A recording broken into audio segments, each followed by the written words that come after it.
হযরত মুসা আলাইহিস সালামের নাম শুনছেন? বলেন না, বাংলাদেশে তো বহুত মুসা আছে, এই মুসা না। বাংলাদেশে বহুত মুহাম্মদ আছে, ওই মুহাম্মদ না। পয়গম্বর মুসা আলাইহিস সালাতু ওয়াস সালাম, মিশকাতের হাদিস, মুসা আলাইহিস সালাম স্টেট নবী ছিলেন, স্টেট। যা বলছি তো বলছি, কে কি, উনি কে খবর নাই, বলছি তো বলছি। হযরত মুসা আলাইহিস সালামের সঙ্গে একবার হযরতে আদম আলাইহিস সালামের দেখা হইল। এমন এগুলা তিনটা বর্ণনা, কোথায় দেখা হইল, আসলে দেখাটা হইল কোথায়, তিন বর্ণনা। আমরা একটা বর্ণনার আলোচনা করবো, তিনটার না, খুব সংক্ষেপ কথা বলবো, খুব স্ট্রেট মানুষ। কেমনে দেখা হলো, এটা সহিহ হাদিস, মানে উত্তম একটা হাদিস, একবার বুখারী মুসলিমের না হলে মিশকাতের হাদিস, এবং এটা যারা রাওয়ী তারা এটাকে উত্তম হাদিস বলেছেন, এটাকে বলেন নাই যে জয়ীফ বা দুর্বল, বা এটাকে নিয়ে একটু ইখতিলাফ করেন। মুসা আলাইহিস সালাম আদম আলাইহিস সালামকে জিজ্ঞেস করেন, আব্বা আপনি তো আমাদের বাপ। বলে হ্যাঁ, সমস্যা কি? বলে আপনি কেমন বাপ কোন তো, দেখেন কেমন স্টেজ। বলে আমি কি করছি? জান্নাতে এত ফল ফ্রুটস থাকতে, এত খাবার থাকতে, কি জান্নাত রাখছে আল্লাহ বানাইয়া, এত কিছু থাকতে আপনি যেটা আল্লাহ নিষেধ করছে সেটা খাইতে গেলেন কেন? আপনি কি আর কিছু পান নাই খাওয়ার? দেখেন কেমন ছেলে, কই এত এত খাবার জান্নাতে পড়ে রয়েছে, হাজার কোটি কোটি বছর খাইলেও শেষ হইতো না, আপনি এত কিছু রাইখা ওইটা খাইতে গেছেন। বাপ বলতেছেন, আমি যেটা খাইছি এটা তুমি জানলা কেন? তুমি কি আমার আগে ছিলে নাকি? আগে না থাকলে কি হইব? আমি যখনই আসি তুমি এটা খাইছো। আর এই দুনিয়া আমাদের খাইনি, এত কষ্ট দিচ্ছ, আর যুগে যুগে ফেরাউন আইসা আমাদেরকে ডিস্টার্ব করে। এই যে তুমি যদি ফল না খাইতা আমারে আশা লাগতো না, আর ফেরাউনের হাতে পিঠা খাইতে। আল্লাহু আকবার বললেন না? তুমি এই ভুল করছো, ফল খাইছো, আর আমারে দুনিয়া আশা লাগছে, আর এখন ফেরাউন আমারে দৌড়ায়। আর যুগে যুগে তোমার এই ছেলেরা মেয়েরা পৃথিবীতে আইসা যুগে যুগে যুগে ফেরাউনের পিছনে পড়ছে, আর যুগের ফেরাউন তাদেরকে কষ্ট দেয়। ঠিক কিনা বলেন? সব যুগে কিন্তু ফেরাউন আছে না? নাই? মুসার যুগে ফেরাউন ছিল, ফেরাউন তার নাম না, ফেরাউন উপাধি। এজন্য যুগে যুগে ফেরাউন থাকে। মুসা বলতেছেন সব যুগে ফেরাউনই তো মানুষকে কষ্ট দেয়, তুমি কাজ করতে গেছো কেন আব্বা?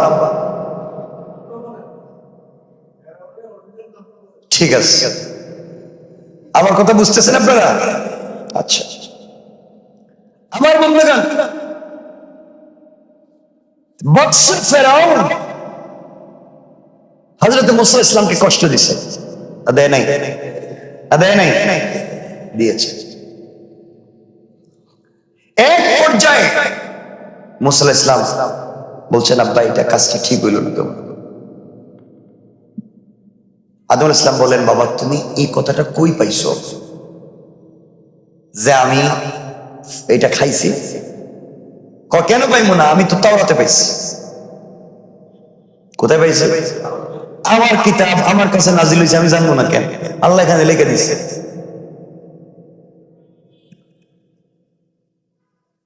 আদম আলাইহিস সালাম বললেন, বাবা আচ্ছা তাওরাতটা লেখা হয়েছে কোন দিন? তোমার জন্মের 50,000 বছর আগে।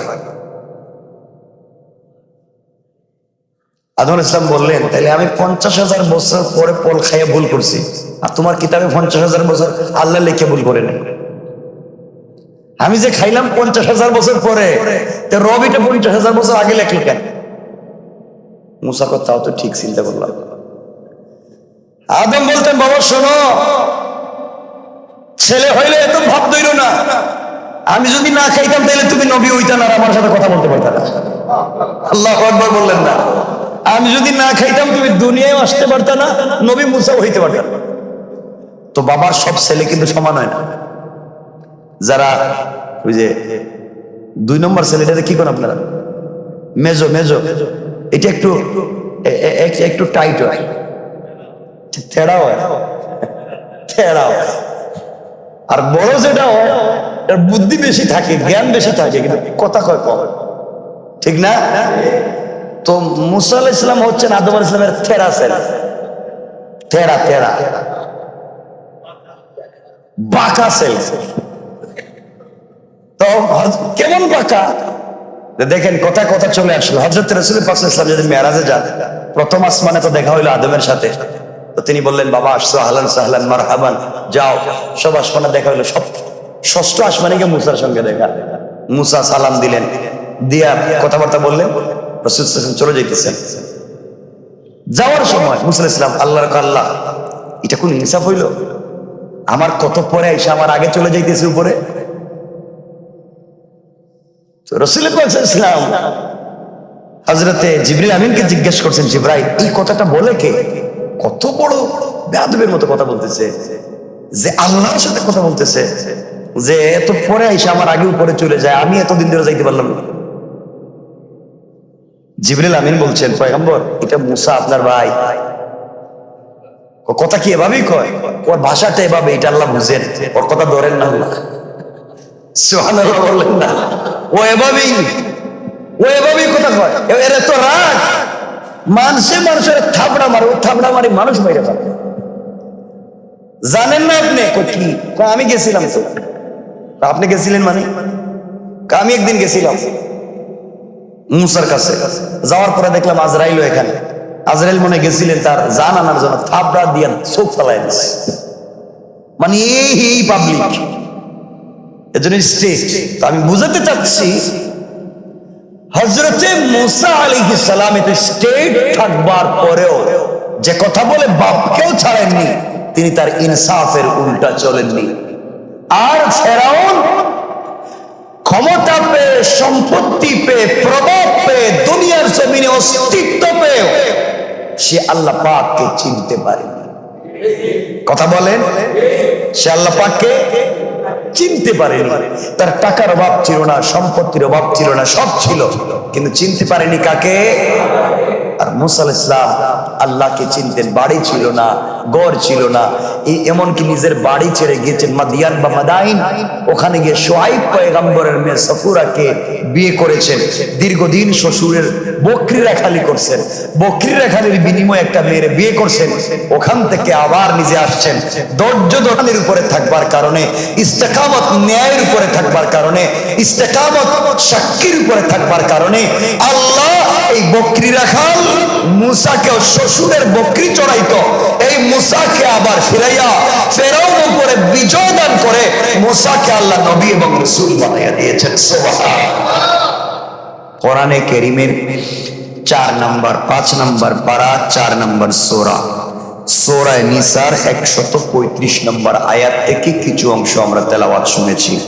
আল্লাহ বলছেন, ইয়া আইয়ুহাল্লাযীনা আমানু, যারা ঈমান এনেছো, হে ঈমানদারগণ, তোমরা কুনু কাওয়ামিনা বিল কিসতি শুহাদা লিল্লাহ, আল্লাহ বলছেন তোমরা ন্যায়ের উপরে প্রতিষ্ঠিত থাকো। আল্লাহ ঈমানদারদেরকে বলছেন, হে ঈমানদারগণ, তোমরা ন্যায়ের উপরে প্রতিষ্ঠিত থাকো, আল্লাহর ওয়াস্তে ন্যায় সঙ্গত সাক্ষ্য দান করো। আল্লাহ বলছেন, লিল্লাহি ওয়ালাউ আলা আনফুসিকুম আবিল ওয়ালিদাইনি ওয়াল আকরাবিন, তাতে যদি তোমাদের নিজের বা মাতা পিতার অথবা নিকটাত্মীয়ের ক্ষতিও হয়ে যায়, তবুও তোমরা ন্যায়ের উপরে প্রতিষ্ঠিত থাকো, ন্যায় সাক্ষী দেও। যদি তোমার মায়েরও ক্ষতি হয়, যদি তোমার বাবারও ক্ষতি হয়, যদি তোমার আত্মীয় স্বজনেরও ক্ষতি হয়, এরপরেও সবার ক্ষতি হয়ে যায়, তুমি ন্যায়ের উপরে থাকো। সুবহানাল্লাহ বললেন না?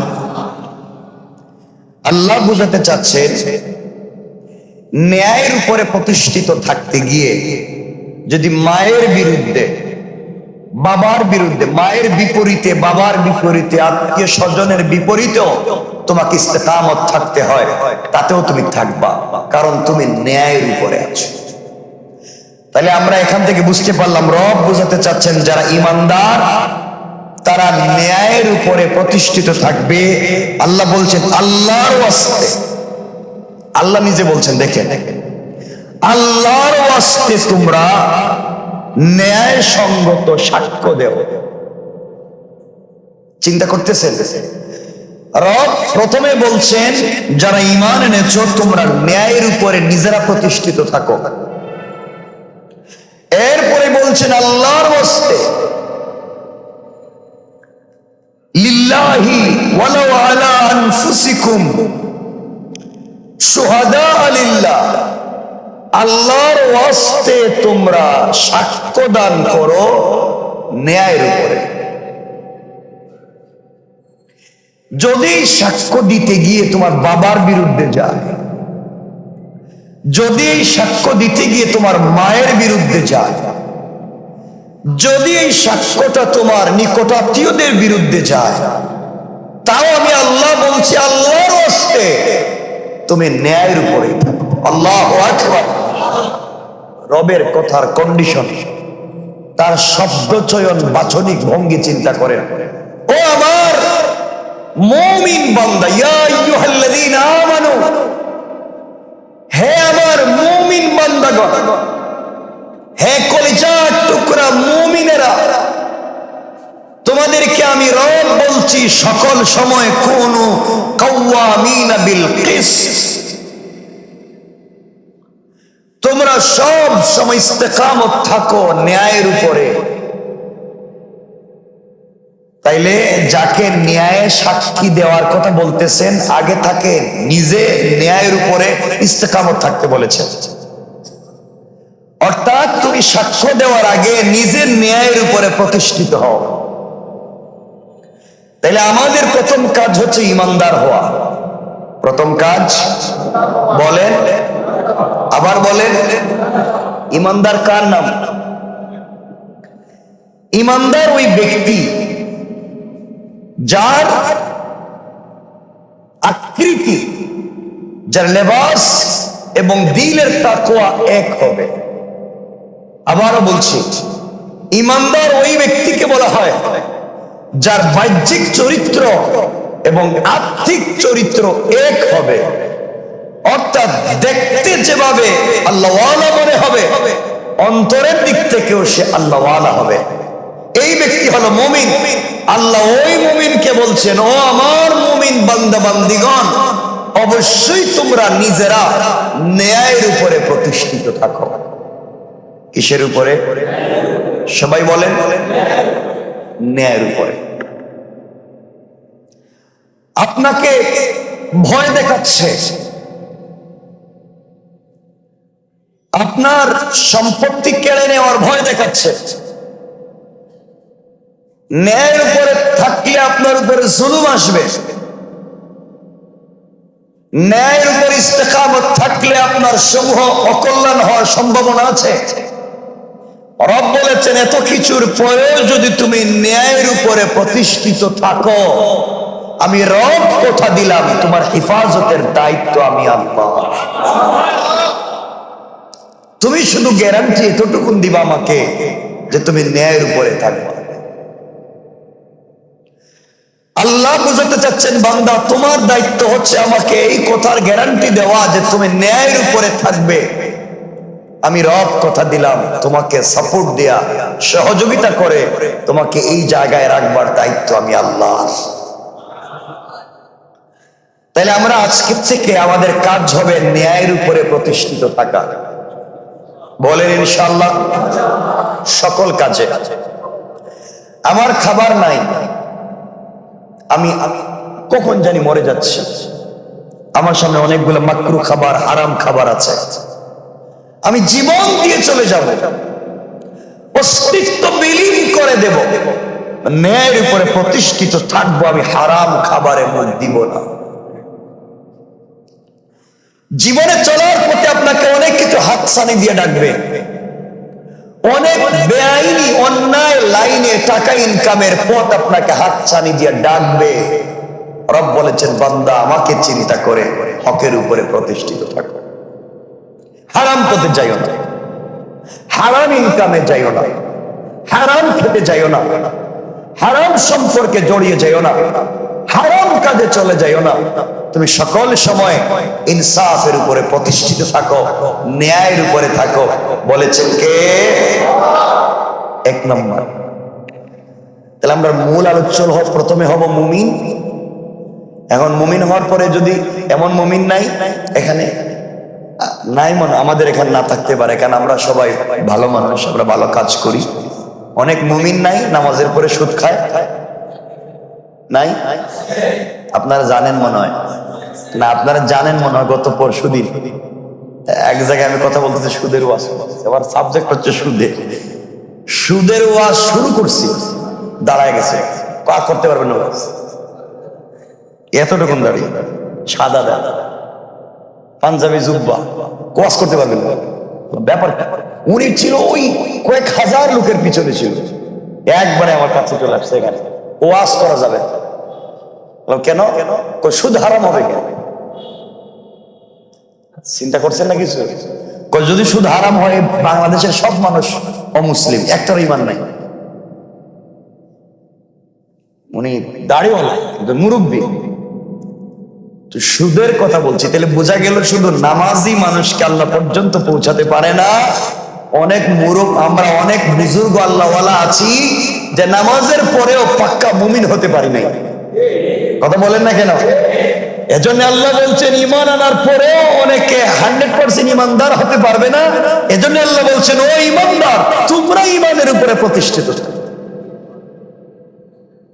এজন্য আমরা পারবো তো ইনশাআল্লাহ? বলেন ইনশাআল্লাহ। কিসের উপরে বলেন না, আবার বলেন, ঈমানের।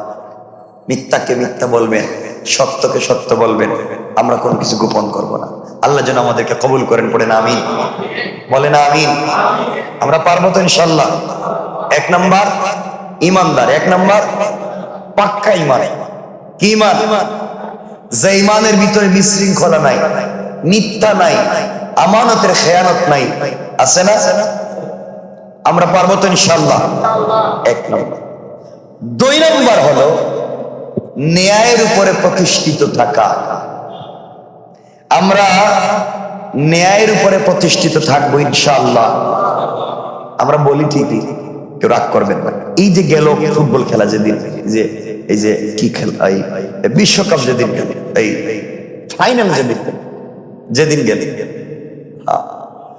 অনেক মাদ্রাসার অনেক বড় বড় তাফসীর এদিন হয় নাই। ওয়াজের দিন বহুত হুজুরের জানাই দিয়েছে, হুজুর আজকে ওয়াজ হবে না। 8-10 লাখ টাকা খরচ করছে, ওয়াজ হবে না কেন? আজকে খেলা, তাইলে খেলার জন্য ওয়াজ বন্ধ।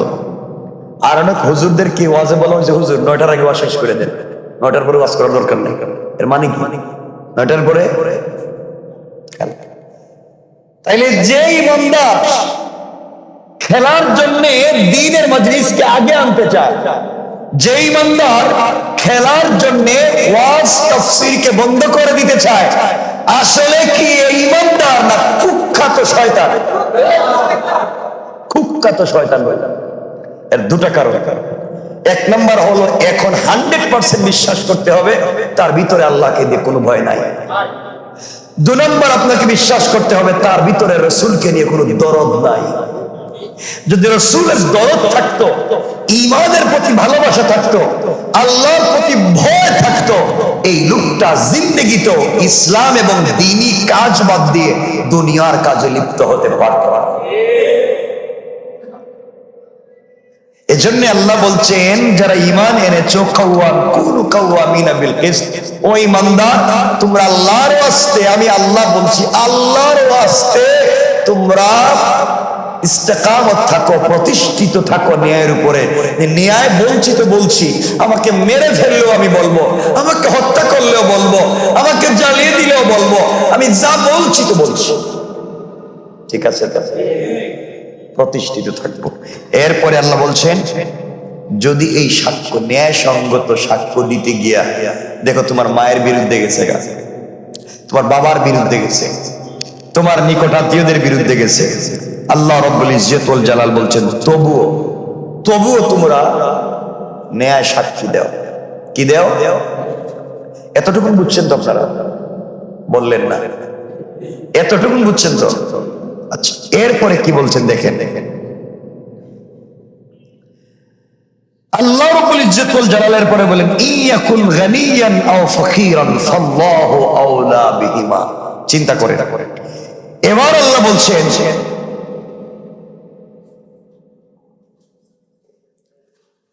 কেউ যদি এই ইস্তেকামতের উপরে থাকতে গিয়ে গরিব হয়ে যায়, কেউ যদি সঠিক সত্য সাক্ষ্য দিতে গিয়া ধনী থেকে গরিব হয়ে যায়, রব বলেছেন কেউ যদি তার অস্তিত্ব হারিয়ে ফেলে সত্য সাক্ষ্য দিয়া, আল্লাহ রাব্বুল ইজ্জত ওয়াল জালাল বললেন আল্লাহ তাদের শুভাকাঙ্ক্ষী। সুবহানাল্লাহ বলেন। এ কথা বলে রাখেন নাই, আল্লাহ বলছেন আল্লাহ তাদের শুভাকাঙ্ক্ষী তোমাদের চাইতেও বেশি। সুবহানাল্লাহ বলেন। এরপর আল্লাহ রাব্বুল ইজ্জত ওয়াল জালাল আরো বলছেন ফালা তাত্তাবিউল হাওয়া আন তাদিলু। ও মুসলমানেরা, তোমরা কেন বিচার করতে গিয়া রিপুর অনুসরণ করো না, কামনা বাসনার অনুসরণ করো না। রব বুঝাতে চাচ্ছেন তোমরা কোন বিচার করতে গিয়া এখানে চেহারা দেখে বিচার করো না, বিচার করতে গিয়া তোমার কার কি তা দেখে বিচার করো না। রব বলছেন আল্লাহর ওয়াস্তে তোমরা বিচার করতে গিয়া টাকার পিছনে পড়ে বিচার করো না, বিচার করতে গিয়া দুনিয়ার লোভের পিছনে পড়ে বিচার করো না। আল্লাহর ওয়াস্তে বিচার করো তোমরা ইস্তেকামত থাকার ন্যায়। সুবহানাল্লাহ। কত সুন্দর করে আমাদের সামাজিকতা বুঝাচ্ছে। বান্দার পরেও যদি তুমি কোন বিচারের মুরব্বী হও, বিচার করতে গিয়ে তোমার কাম রিপু কামনা বাসনার দিকে নজর করে বিচার করো না। কে বিচারের আসামি হচ্ছে তা চিন্তা করে বিচার করো না। বিচার যখন করবা আল্লাহর ওয়াস্তে ন্যায়ের উপরে প্রতিষ্ঠিত থেকে বিচার করো। এখন অনেক লোক আছে না যে ঘুরিয়ে ফিরিয়ে কথা বলে, বলেন না, ঘুরিয়ে ঘুরিয়ে কথা বলে, আছে না এগুলা? দেখেন রব এই কথাটা কি বলছেন।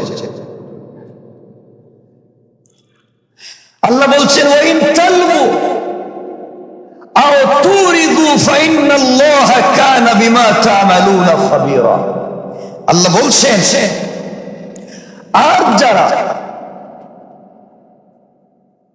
এমন আছে সমাজে যে তোমরা কিছু লোক আছো ঘুরিয়ে পেঁচিয়ে কথা বলো কিংবা পাশ কাটিয়ে যাও, তবে আল্লাহ তোমাদের যাবতীয় কাজ কর্ম সম্পর্কে অবগত। আল্লাহু আকবার। এই আয়াতের পরে দেখুন তো আমাদের জীবনের চিন্তার সাথে মিলান যে একজনও পাইবেন না যে আয়াতের বাহিরে আছেন। আল্লাহ বলছেন প্রথমে ঈমান আনো, এর প্রথমে বলছেন ঈমানের উপরে প্রতিষ্ঠিত থাকো। আমরা ঠিক মতো ঈমান আনতে পারি নাই, আমরা ন্যায়ের উপরে প্রতিষ্ঠিত থাকতে পারি নাই, আমাদের পা নড়বড় করে, আমাদের দিল নড়বড় করে। এখন এক কথা বলছি তখন আরেক কথা বলছি। এরপরে বলছেন সাক্ষ্য দিলে ন্যায়সঙ্গত সাক্ষ্য দাও। আমরা ন্যায়সঙ্গত সাক্ষ্য দিতে পারি না।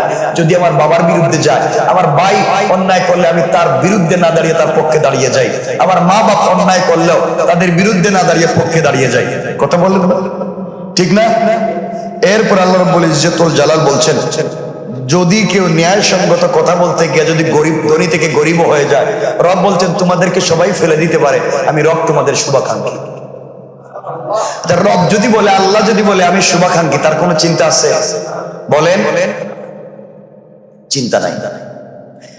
এরপর আল্লাহ রাব্বুল ইজ্জত ওয়াল জালাল বলছেন তোমরা ঘুরিয়ে পেঁচিয়ে কিছু বলো না, ঘুরিয়ে পেঁচিয়ে পাশ কাটিয়ে কথা বলবার চেষ্টা করো না। যদি এগুলা করো যাবতীয় বিষয় সম্পর্কে জানেন কে? আর জোরে বলেন কে? হযরত মুসা আলাইহিস সালামের নাম শুনছেন?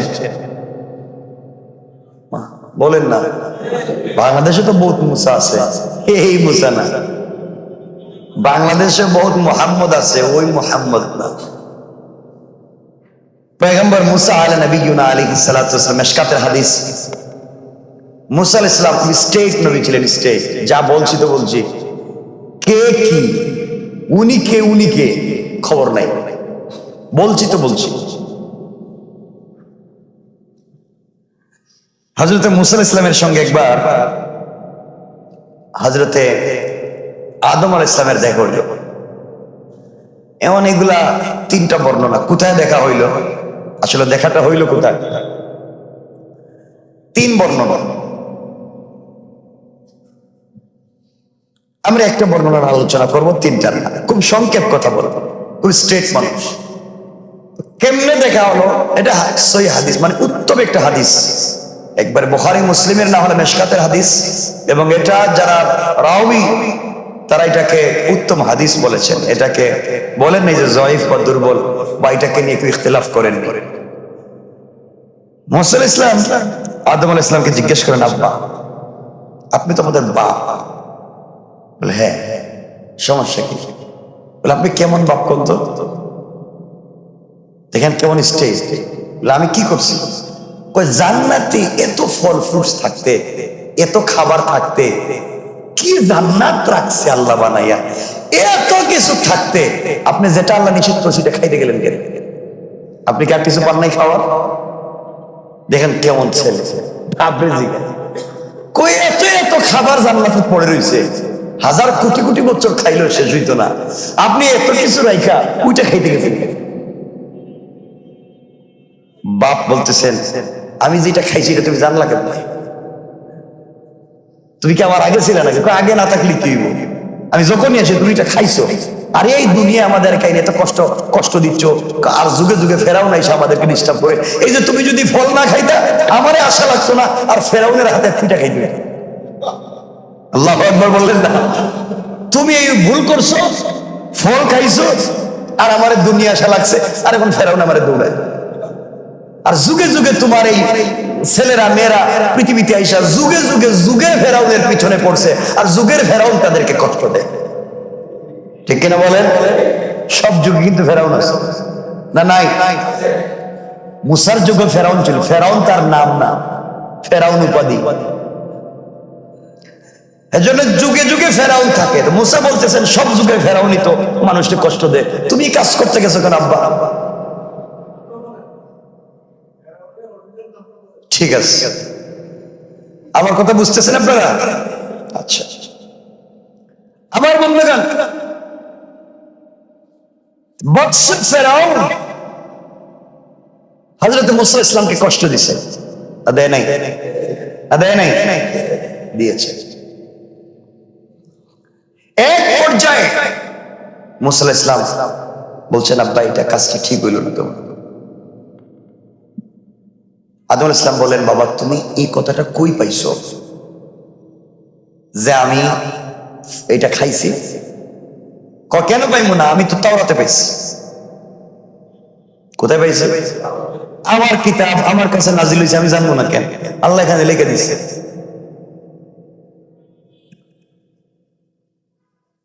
আদম আলাইহিস সালাম বললেন, বাবা আচ্ছা তাওরাতটা লেখা হয়েছে কোন দিন? তোমার জন্মের 50,000 বছর আগে। আদম আলাইহিস সালাম বললেন, তাহলে আমি 50,000 বছর পরে ফল খাইয়ে ভুল করছি, আর তোমার কিতাবে 50,000 বছর আল্লাহ লিখে ভুল করে নেই। আমি যে খাইলাম 50,000 বছর পরে, রবিটা 50,000 বছর আগে লেখলি কেন? মুসা কথাও তো ঠিক চিন্তা করলাম। আদম বলতেন, বাবা শোনো, ছেলে হইলে এত ভাব ধরো না। আমি যদি না খাইতাম তাহলে তুমি নবী হইতা না, আর আমার সাথে কথা বলতে পারতা না। আল্লাহু আকবার বললেন না? আমি যদি না খাইতাম তুমি দুনিয়ায় আসতে পারতা না, নবী মুসাও হইতে পারতা না। তো বাবার সব ছেলে কিন্তু সমান হয় না। যারা ওই যে 2 নম্বর ছেলেটাতে কি করেন আপনারা? মেজো মেজো, এটা একটু একটু টাইট হয়, থেড়া হয়, থেড়া হয়। আর বড় যেটা হয় এর বুদ্ধি বেশি থাকে, জ্ঞান বেশি থাকে, কিন্তু কথা কয় কম। ঠিক না? তো মুসা আলাইহিস সালাম হচ্ছেন আদম আলাইহিস সালামের থেড়া ছেলে, থেড়া থেড়া বাঁকা ছেলে। তো কেমন বাঁকা দেখেন, কথা কথা চলে আসলো। হযরত রাসূল পাক সাল্লাল্লাহু আলাইহি ওয়াসাল্লাম যদি মেরাজে যান, প্রথম আসমানে তো দেখা হইলো আদমের সাথে। তো তিনি বললেন, বাবা আসছো, আহলান সাহলান মারহাবান, যাও।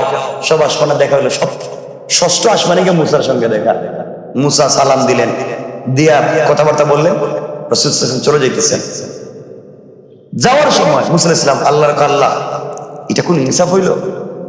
আমার কত পরে এসে আমার আগে চলে যাইতেছে উপরে। রাসূল পাক সাল্লাল্লাহু আলাইহি ওয়াসাল্লাম হযরতে জিবরিল আমিনকে জিজ্ঞেস করছেন, জিবরাইল এই কথাটা বলে কে? কত বড় বেয়াদবের মতো কথা বলতেছে, যে আল্লাহর সাথে কথা বলতেছে, যে এত পরে এসে আমার আগে উপরে চলে যায়, আমি এতদিন ধরে যাইতে পারলাম না। জিবরিল আমিন বলছেন, পয়গম্বর এটা মুসা আপনার ভাই। কথা কি এভাবেই কয়? ওর ভাষাটা এভাবে, এটা আল্লাহ বুঝেন, ওর কথা ধরেন না। সুবহানাল্লাহ বললেন না, ও এভাবেই কথা কয়। এর তো রাগ, মানুষের থাবড়া মারে, ও থাবড়া মারি মানুষ মেরে ফেলে। জানেন না আপনি? কি আমি গেছিলাম তো। আপনি গেছিলেন মানে? আমি একদিন গেছিলাম মুসার কাছে, যাওয়ার পরে দেখলাম আজরাইল এখানে। আজরাইল মনে গেছিলেন তার জান আনার জন্য, থাবড়া দিয়ে চোখ ফেলায় দিচ্ছে। মানে এই পাবলিক এজন্য স্টেট। তো আমি বুঝাতে চাচ্ছি, হযরতে মুসা আলাইহিস সালাম এত স্টেট থাকবার পরেও যে কথা বলে বাপকেও ছাড়েননি, তিনি তার ইনসাফের উল্টা চলেননি। আর ফেরাউন ক্ষমতা পেয়ে, সম্পত্তি পেয়ে, প্রভাব পেয়ে, দুনিয়ার জমিনে অস্তিত্ব পেয়ে সে আল্লাহ পাককে চিনতে পারে। কথা বলেন, সে আল্লাহ পাককে চিনতে পারেনি। তার টাকার অভাব ছিল না, সম্পত্তির অভাব ছিল না, সব ছিল, কিন্তু চিনতে পারেনি কাকে? আর মুসা আলাইহিস সালাম আল্লাহকে চিনতেন। বাড়ি ছিল না, ঘর ছিল না, এমনকি নিজের বাড়ি ছেড়ে গিয়েছেন মাদিয়ান বা মাদাইন। ওখানে গিয়ে শুআইব পয়গম্বরের মেয়ে সফুরাকে বিয়ে করেছেন। দীর্ঘদিন শ্বশুরের বকরি রাখালি করছেন, বকরি রাখালির বিনিময়ে একটা মেয়ের বিয়ে করছেন। ওখান থেকে আবার নিজে আসছেন। ধৈর্য ধরনের উপরে থাকবার কারণে, ইস্তেকামত ন্যায়ের উপরে থাকবার কারণে, ইস্তেকামত সাক্ষীর উপরে থাকবার কারণে আল্লাহ এই বকরি রাখাল মুসাকে, শ্বশুরের বকরি চড়াইতো, এই মুসাকে আবার ফিরাইয়া ফেরাউন উপরে বিজয় দান করে মুসাকে আল্লাহ নবী এবং রাসূল বানিয়ে দিয়েছেন। সুবহানাল্লাহ। বুঝাতে চাইলাম ইস্তেকামতের কি দাম। এই জন্য আমার মুসলমান বন্ধুগণ, ইস্তেকামত যদি রাখেন, দুনিয়ার জমিনে আপনি যদি দ্বীনের উপরে চলেন, ইস্তেকামত যদি রাখেন, দুনিয়ার মধ্যে চলবার সময় আল্লাহ পাক রব্বুল ইজ্জত ওয়াল জালাল এই প্রভাবটুকুন পয়দা করে দিবেন আপনার সন্তানের মধ্যে। আপনি যদি ভালো মানুষ হন, আপনি যদি ভালো কাজ করেন, আপনি যদি উত্তম আচরণ করেন, এর প্রভাব কিন্তু আপনার সন্তানের উপরে পড়ে যাবে। এই জন্য আপনাকে আমাকে ভালো মানুষ হওয়া লাগবে। সন্তান জন্ম নেওয়ার পরে বাপ যেই কাজগুলো করবে সেই কাজের প্রভাব কিন্তু সন্তানের উপরে পড়ে যায়। আর সন্তান জন্ম নেওয়ার আগে মায়ের পেটে থাকাকালীন সময় সন্তান বাপ যেই কাজগুলো করবে সন্তানের উপরে প্রভাব পড়ে যায়। এই জন্য আল্লাহর পয়গম্বর আখিরি জামানার নবী সরকারে কায়নাত দো জাহানের সরদার নবী রহমত জনাবে মুহাম্মদ রাসূলুল্লাহ সাল্লাল্লাহু আলাইহি ওয়াসাল্লাম জানিয়ে দিয়েছেন, ও দুনিয়াবাসী, দুনিয়ার জমিনে তোমরা যখন চলবা, ন্যায়ের উপরে প্রতিষ্ঠিত থাকবা, আল্লাহ রাব্বুল ইজ্জত ওয়াল জালাল জানিয়ে দিয়েছেন, আমাকে জানিয়ে দিয়েছেন, তোমরা যদি ন্যায়ের উপরে প্রতিষ্ঠিত থাকো, আমানত রক্ষা করো, আল্লাহ বলছেন গোটা দুনিয়া তোমাদের বিরুদ্ধে চলে যেতে পারে, হাসবু। আল্লাহ রাব্বুল ইজ্জত ওয়াল জালাল বলে দিয়েছেন, বান্দারে আমার আল্লাহ তোমাদের জন্য এই দুনিয়ার জমিনে যথেষ্ট। সুবহানাল্লাহ।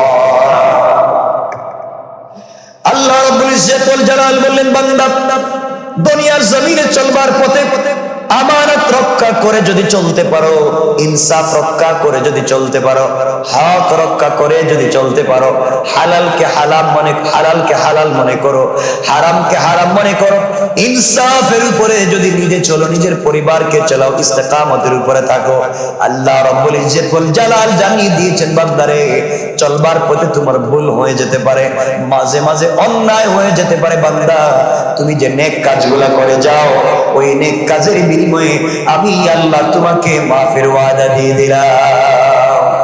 এই জন্য আমার বন্ধুগণ, জীবনে যত বড় কাজ করেন, আমি অনেকবার বলে দিয়েছি, ছোট্ট একটা আমল, ছোট্ট 1 সেকেন্ডের একটা আমল হলেও আপনি স্পেশালি করবেন, পৃথিবীর কেউ জানবে না আপনি একটা স্পেশাল আমল করবেন, পৃথিবীর কেউ জানবে না এভাবে আপনি একটা আমল করবেন কাউকে না জানাইয়া। আপনি আপনার জীবনে ধারাবাহিকভাবে একটা ছোট্ট ভালো কাজ সব সময় করে যাবেন, আর ওই ভালো কাজটা একমাত্র করবেন আল্লাহকে সন্তুষ্ট করবার জন্য। আল্লাহ রাব্বুল ইজ্জত ওয়াল জালাল বলছেন, বান্দা যখন আমার কোন বান্দা শুধুমাত্র কেবলমাত্র আমি আল্লাহকে সন্তুষ্ট করবার জন্য ছোট্ট থেকে ছোট্ট কোন নেক আমল করবে একমাত্র আমি আল্লাহর জন্য, আর এই আমলের পরে যদি আমার বান্দা হাত উঠাইয়া দোয়া করে, বান্দা হাত উঠাবার আগে আগে তার দিলের সব মাকাসিদ গুলাকে আমি আল্লাহ পুরা করে দেই। পড়েন সুবহানাল্লাহ। এজন্য আমরা এখানে যারা আছি আমরা চাইলে ছোট্ট থেকে ছোট্ট একটা নেক আমল করতে পারি, ছোট কোন নেক আমল আমরা করতে পারি। এই জন্য 24 ঘন্টার ভিতরে চিন্তা করবেন। ও বান্দা, ও ভাই, আপনাকে বলতেছি, আবার শুনেন, আবার শুনেন, দুনিয়ার জমিনে কেউ থাকবো না, সবাই কবরে চলে যাব। যাওয়ার সময় নিয়ে যাওয়ার মতো করে দুনিয়ার জমিনে কিছুই নাই, এই দুনিয়ার থেকে নিয়ে যাওয়ার মতো কিছুই নাই। শুধুমাত্র কেবলমাত্র আপনাকে আমাকে দুনিয়ার জমিন থেকে খালি হাতে বিদায় নিতে হবে। দুনিয়ার জমিনে কিছু নেক আমল করে যেতে হবে। নেক আমল যদি করে যাই, এই নেক আমলগুলো আমাকে আপনাকে কিয়ামতের দিন বাঁচায়া দিবে। আল্লাহ রাব্বুল ইজ্জত ওয়াল জালাল বলছেন, বান্দারে কেউ হাজার শত কোটি টাকা দান করে হয়তো আমাকে সন্তুষ্ট করতে পারবে না, কিন্তু বান্দা তোমার সরিষার দানা পরিমাণ নেক আমলের মাধ্যমে আমি আল্লাহ খুশি হয়ে যেতে পারি। করে ঠিক না? এই জন্য আমার বন্ধুগণ, আমার ভাইরা, আপনাদেরকে বলতে চাই, হয়তো এখানে অনেক আছেন যারা দাঁড়িয়ে দাঁড়িয়ে এইবারের বিশ্বকাপ ঘন্টার পর ঘন্টা খেলা দেখেছেন, আপনার কষ্ট হয় নাই। আপনার দুটা পা জড়াইয়া বলে দিলাম, আপনি দুনিয়ার সাধারণ খেলা দেখবার জন্য ঘন্টার পর ঘন্টা দাঁড়িয়ে থাকতে পারলেন। আপনি যতক্ষণ খেলা দেখবার জন্য দাঁড়িয়েছিলেন, মনোযোগ দিয়ে দেখেছিলেন, ওই সময় এতক্ষণ সময় যদি আপনি মনোযোগ দিয়া আল্লাহর কদমে সিজদায় পড়ে যান, আমার মন বলছে, আমার মন বলছে আল্লাহ আমাকে আপনাকে ক্ষমা করে তার ওলি বানাইয়া দিবে। কোন ঠিক না? আমরা খেলার মধ্যে যে মনোযোগ দিই, আমরা দাঁড়িয়ে দাঁড়িয়ে যে বাহবার মনোযোগ দিই, এতটুকুন সময় যদি আমরা সিজদায় কাটাইয়া দেই, আমার মন বলছে আল্লাহ আমাদেরকে মাফ না দিয়ে পারবেন না। এই জন্য আমার বন্ধুগণ, আল্লাহকে ভালো করে চিনেন, আল্লাহর কদমে সিজদায় পড়ে যান। আল্লাহ রাব্বুল ইজ্জত ওয়াল জালাল বলছেন, ও বান্দা, দুনিয়ার জমিনে মানুষ তোমাকে আঘাত করবে, মানুষ তোমাকে গালি দিবে, মানুষ গীবত শিকায়ত করবে, সমালোচনা করবে। বান্দারে তুমি ভুলে যাইও না, তুমি ভুলে যাইও না, দুনিয়ার জমিনে কেউ যদি তোমাকে কষ্ট দেয়, তুমি আমি আল্লাহর উপরে ছেড়ে দাও। হয়তো দুনিয়ার জমিনে দেখবা তোমার পক্ষ থেকে মানুষ জবাব দিয়ে দিচ্ছে, অথবা ফেরেশতা জবাব দিয়ে দিচ্ছে, অথবা সময় জবাব দিবে, আর না হয় আমি আল্লাহ সকল প্রশ্নের জবাব দিয়ে দেওয়ার জন্য প্রস্তুত। কোন ঠিক কিনা? এই জন্য আমরা সকল কাজে একমাত্র ভরসা করব কার উপরে? আর জোরে বলেন, কার উপরে? ব্যথা পেয়েছেন, মনে কষ্ট লেগেছে, কেউ আপনাকে আঘাত করেছে, কাউকে বলবার দরকার নাই, হাসি মুখে চলে যান, গভীর রাত্রে আল্লাহর কদমে সিজদায় পড়ে যান। আল্লাহ বলেছেন, বান্দারে দুনিয়ার মানুষ ঘুমিয়ে গিয়েছে, তুমি এখন পর্যন্ত ঘুমাওনি। আল্লাহ আমি তো ঘুমাই না তোমার সঙ্গে কথা বলার জন্য, আমার মনের ব্যথা বলবার মতো জায়গা তো আর কোথাও নাই, কেউ আমার কথাগুলো শুনবে না, এই জন্য আমি গভীর রাত্রে তোমাকে বলতে চাই। আল্লাহ রাব্বুল ইজ্জত ওয়াল জালাল বললেন, বান্দা তুমি আমাকে বলবা, আমি কথা দিলাম এই দুনিয়ার জমিনে তোমার সবগুলা দিলের কষ্ট দূর করে আমি আল্লাহ তোমাকে আমার কলিজার টুকরা বন্ধু বানাইয়া নিতে আমি আল্লাহ এক মিনিটও দেরি হয় না। পড়েন সুবহানাল্লাহ। এই জন্য আমার মুসলমান বন্ধুগণ, দুনিয়ার জমিনে আল্লাহর রাস্তায় আবার বলছি, আপনি আপনার সন্তানদেরকে নিয়ে দুনিয়ার মার্কেটে ঘুরতে যান, পৃথিবীর সব জায়গায় ঘুরতে যান। হলিডেতে আপনি পৃথিবীর কত জায়গায় বাচ্চাদের স্কুল বন্ধ ঘুরতে নিয়ে যান, কেন আপনি বাচ্চাদেরকে মসজিদে নিয়ে আসেন না, নামাজ পড়তে নিয়ে আসেন না? মুরব্বী ও কলিজার টুকরা অভিভাবক, আপনি কেন আপনার সন্তানদেরকে আল্লাহর ঘর চিনাচ্ছেন না? আপনি কেন কাছে বসে আপনার বাচ্চার সঙ্গে রাসূলের জিন্দেগির গল্প করতেছেন না? আমার শিশু নবী কেমন ছিলেন আপনি কেন আপনার বাচ্চাদেরকে বলতেছেন না? সাহাবায়ে কেরাম কেমন ছিলেন আপনি কেন আপনার বাচ্চাদেরকে বলতেছেন না? আপনার বাচ্চার দিলের ভিতরে মনে রাখবেন, আল্লাহ রাব্বুল ইজ্জত ওয়াল জালাল বলে দিয়েছেন, আপনি আপনার বাচ্চার ভিতরে একজনের চরিত্র ঢুকাইয়া দেন, তিনি হলেন মুহাম্মদুর রাসূলুল্লাহ। আল্লাহ বলেন, এই পৃথিবীতে গোটা পৃথিবীর মানুষের উত্তম চরিত্র একত্রিত করলে যা হবে, তার চাইতে আমার নবীর চরিত্র শ্রেষ্ঠ। সুবহানাল্লাহ। আল্লাহ রাব্বুল ইজ্জত ওয়াল জালাল বললেন, সকল নবীদের শ্রেষ্ঠ গুণ যা আছে, সকল রাসূলদের উত্তম চরিত্র যা আছে, তা একত্রিত করে আমার নবীর চরিত্র একত্রিত করেছি। তোমরা সেই নবীর চরিত্রকে গ্রহণ করো। এই জন্য বন্ধুগণ ভালো করে মনে রাখবেন, কাউকে আঘাত করে, কাউকে পিটাইয়া জবরদস্তি করে দিন শিখানো যাবে না। আমি আপনাদেরকে, আপনারা আমাকে পিটাইলে দিন শিখাতে পারবেন না, পিটিয়ে পিটিয়ে মেরে ফেলতে পারবেন, দিন বুঝাতে পারবেন না। এই জন্যে কেউ কাউকে হেদায়েত দিতে পারবে না। পুরা কোরআনকে গুলিয়ে, যদি পানির মধ্যে গুলিয়ে শরবত বানাইয়া কাউকে খাইয়ে দেওয়া হয়, হেদায়েত দেওয়া যাবে না। রব বলেছেন, লাস্তা আলাইহিম বিমুসাইতির, আপনি দারোগা না, আপনি এমন কেউ না যে কাউকে পিটিয়ে হেদায়েত দিবেন। তাইলে বোঝা গেল কাউকে ভয় দেখাইয়া, কাউকে পিটাইয়া দুনিয়ার জমিনে হেদায়েত দেওয়া যাবে না। আবার আল্লাহ বলেছেন, আপনি এমন কোন প্রেমিক না যে প্রেম ভালোবাসা দিয়ে, মুহাব্বত দিয়ে হেদায়েত দিতে পারবেন। আল্লাহ বলছেন, ইন্নাকা লা তাহদি মান আহবাবতা, আপনি ভালোবাসলেই কাউকে হেদায়েত দিতে পারবেন না। তাহলে আমার আপনার কাজ হলো বুঝাইয়া দেওয়া, আর হেদায়েতের একমাত্র মালিক হলেন আল্লাহ। হেদায়েতের মালিক কে? আরো জোরে বলেন, কে? এজন্য হেদায়েতের পথে আমাদেরকে চলে লাগবে। এই দুনিয়ার জমিনে একজন বুজুর্গ আল্লাহর ওলি আব্দুল কাদের জিলানী রাহমাতুল্লাহি আলাইহি, দুনিয়ার জমিনে মানুষ নাম চিনে নাই, নাম শুনে নাই, এমন মানুষ বড় কম পাওয়া যাবে।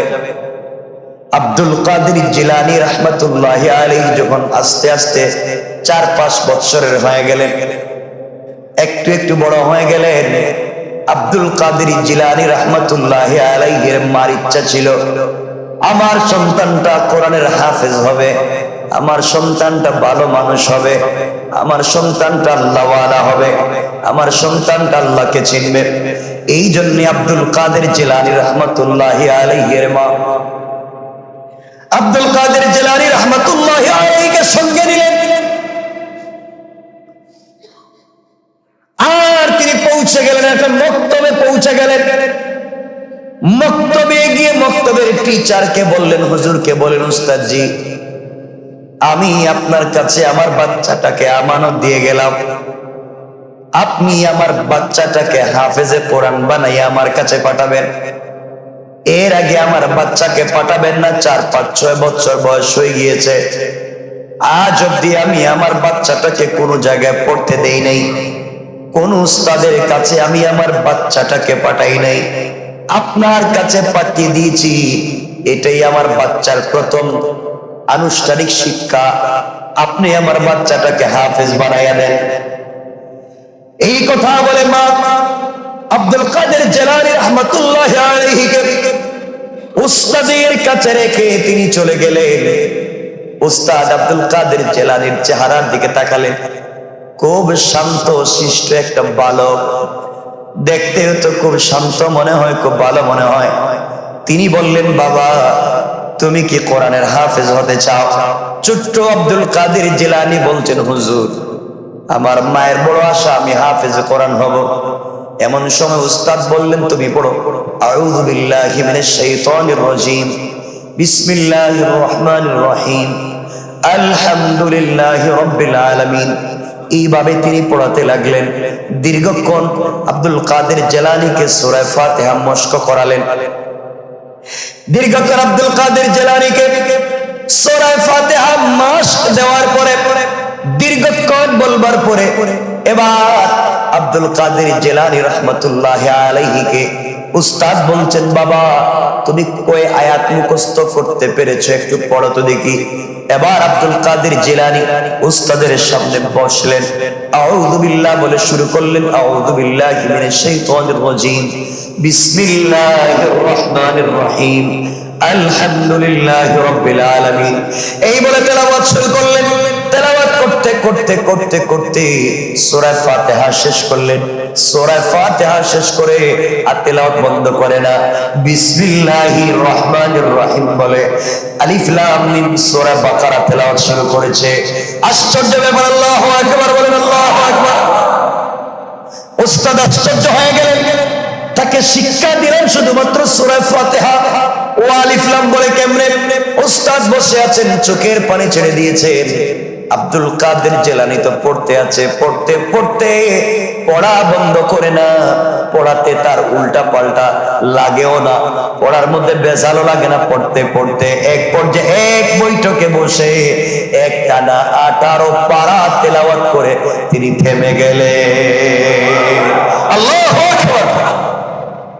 উস্তাদ আব্দুল কাদের জিলানীকে জড়িয়ে ধরলেন, চোখের পানি ছেড়ে দিলেন, আর ডাক দিয়ে বলেন, বাবারে আমি তোমাকে শুধুমাত্র কেবলমাত্র সূরা ফাতিহাটা পড়ালাম, তুমি কেমনে 18 পারা পড়লে? তোমার মা তো মিথ্যা কথা বলেছে। মা বলেছে তুমি কোন মাদ্রাসায় আগে ভর্তি হও নাই, আর আমি দেখতেছি তুমি আগে 18 পারা পড়ে এখানে এসেছো। আব্দুল কাদের জিলানী রাহমাতুল্লাহি আলাইহি কোনো জবাব দিলেন না। এক পর্যায়ে উস্তাদ মাকে খবর দিলেন। মাকে খবর দেওয়া হলো, উস্তাদের সামনে হাজির করা হলো। উস্তাদ ডাক দিয়ে বলছেন, আপনি বলেছেন আপনার সন্তানকে কোনোদিন কোন মাদ্রাসায় ভর্তি করলেন না, অথচ আপনার সন্তান 18 পারা আমার সামনে বসে বসে মুখস্থ হাফেজ। সে আমাকে শোনাইয়া দিল, প্রত্যেকে শুনলো। এবার মা চোখের পানি ছেড়ে দিয়া উপর দিকে দুটা হাত উঠে শুকরিয়া আদায় করে আব্দুল কাদের জিলানীকে জড়িয়ে কপালে চুম্বন করে উস্তাদকে ডাক দিয়ে বলেন, উস্তাদ সত্যি করে বলছি, আমার সন্তানকে কোন মাদ্রাসায় আজকের আগে আমি কোনোদিন পড়াইনি, কোন হুজুরের কাছে আমি আমার বাচ্চাটাকে নিয়ে যাইনি। তাহলে আপনার বাচ্চা কেমনে 18 পারার হাফেজ হয়ে গেল? তিনি বলতে লাগলেন, আমার মন বলতেছে আমার বাচ্চা যখন আমার পেটে এসেছে, বাচ্চা পেটে আসার পরে প্রত্যেকটা দিনে আমি 10 পারা কোরআন তেলাওয়াত করতাম। সুবহানাল্লাহ বললেন। প্রতিদিন আমি 10 পারা কোরআন তেলাওয়াত করতাম। 3 দিনে 1 খতম কোরআন তেলাওয়াত করতাম। বাচ্চা যতদিন আমার পেটে ছিল কোনোদিন তাহাজ্জুদ মিস করি নাই। বাচ্চা যতদিন আমার পেটে ছিল কোনোদিন রোজা ভেঙে দেইনি। এইভাবে আমি চলেছি। বাচ্চা যতদিন আমার পেটে ছিল হারাম তো খাইনি, হারামের আশেপাশেও যাইনি। আমি খুব চিন্তা করে করে চলেছি, আর আমি বেশি বেশি করে এই তেলাওয়াত করতাম, কোরআন তেলাওয়াত করতাম। আমার মন বলছে আমি যতটুকু তেলাওয়াত করেছি আমার বাচ্চা পেটের ভিতর থেকে প্রায় শুনেছে, তার প্রভাব আমার বাচ্চার উপরে পড়ে গিয়েছে। এই জন্য দুনিয়ায় আসার পরে পেটের ভিতরে থাকাকালীন শোনা কোরআন আমার বাচ্চা আজকে শুনিয়ে দিয়েছে।